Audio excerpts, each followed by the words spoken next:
Alright guys, this is it. The final episode of Redneck Island. Bringing the total number of episodes up to 10 episodes for this season. And it's been on for a while, and we finally have a winner. And it was... I can't say I'm surprised, really.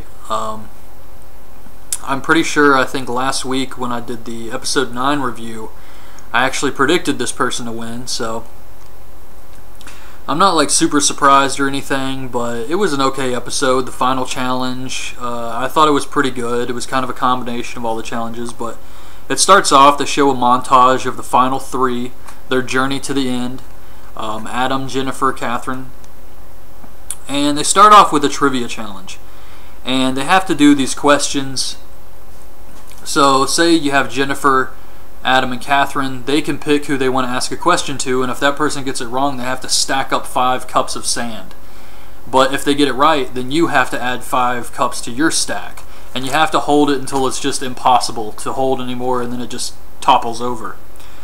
So, of course, Catherine and Adam try to gang up on Jennifer, and they try to ask her all the questions, but she actually does a pretty good job. There's a few goofy ones, like she says she's never heard the word vermin before and therefore can't spell it, but I mean seriously, who hasn't heard that before? So that was kind of goofy. But the 2 people who lose actually have to go on to another challenge and compete against each other, and whoever loses that has to go home.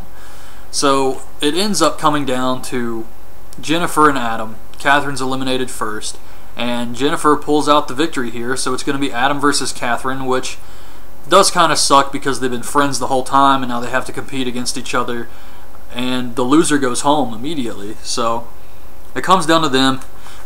But there was this funny line when Adam is stacking up the cups just before it topples over. He's like, these cups have more wiggle and jiggle in them than Terry's ass. And I thought that was pretty good.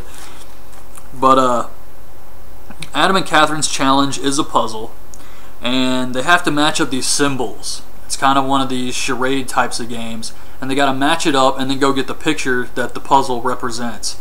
So they go back and forth, and it's really neck and neck the entire time, but eventually Adam does get the last piece and he moves on. So Catherine goes home immediately, and that's it. That ends her time on Redneck Island, and we move on to the final challenge, which, like I said earlier, was a pretty good challenge. I mean, it had a lot of different stuff, some puzzles obviously, and a few physical things.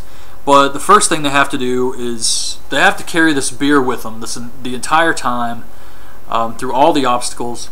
And the first thing they do is they have this slingshot beer challenge. So they have like a whole bunch of beers, and they have to shoot them through this like wooden barn, and they have to get 5 beers through the windows. And then they move on to the next stop, which is a puzzle where they have to get all these pieces out of the toilet bowl, and then they have to go stack it up and create a sign that says Redneck Island. Most of the time Adam's behind. Then they have to jump in a pool of water, find the golden key, which is the time where Adam actually catches up, and he's doing okay here. He makes it to the next spot, where they have to shoot a cake topper off a wedding cake with a paintball gun. And then the last thing is they have to use a metal detector to find 5 cans of food and then stack them up, and then they run to the finish line. And Jennifer actually gets the last can. She runs to the finish line and she puts her beer in the beer ballot, and it's over. She wins. Adam was pretty close, I guess, but yeah, he just didn't make it. So Jennifer wins the $100,000, and that was it, really. It kind of, it had her give like a speech, but really it was only like 5 minutes left in the show after she won, so it kind of just ended.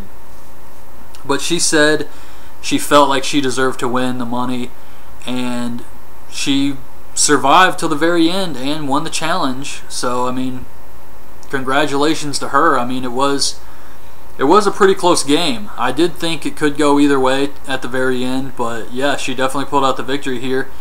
And I did think she would win the final challenge. But like I said in the last video, it is crazy that of all the people on this show, it comes down to Adam, Catherine, and Jennifer. It really is crazy. And in these types of shows like Survivor, you really do have to make yourself strong enough to stick around, but you also want to appear weak to the other players, because you don't want to be seen as a threat, but you also want to be strong enough to survive in these shows. So it can be kind of tricky.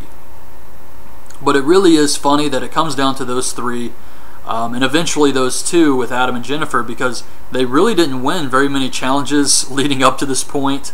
I know Catherine especially didn't really do a lot to help around on the island, and Adam actually sat out for most of the challenges when he was on the orange team. I mean, whenever they had too many players and picked someone to sit out, it was usually Adam. So it's not like these guys were destroying challenges or anything. They just kind of survived till the very end. I mean, all the strong players were eliminated. Yeah, I can't remember that one guy's name. Eric, Bobo, Caton, all these strong players, you know, just got sent home. And it came down to those three because they were able to survive somehow. So I guess, you know, that's just how the game works. And I'm looking forward to a season 2. And I did enjoy the show. I thought it was a good concept, kind of a different take on Survivor.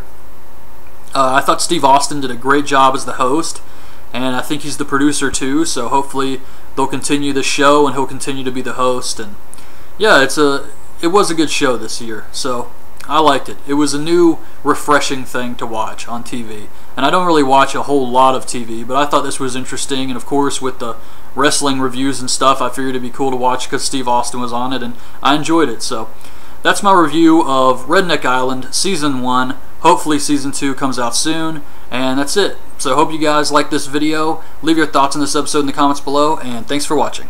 Bye.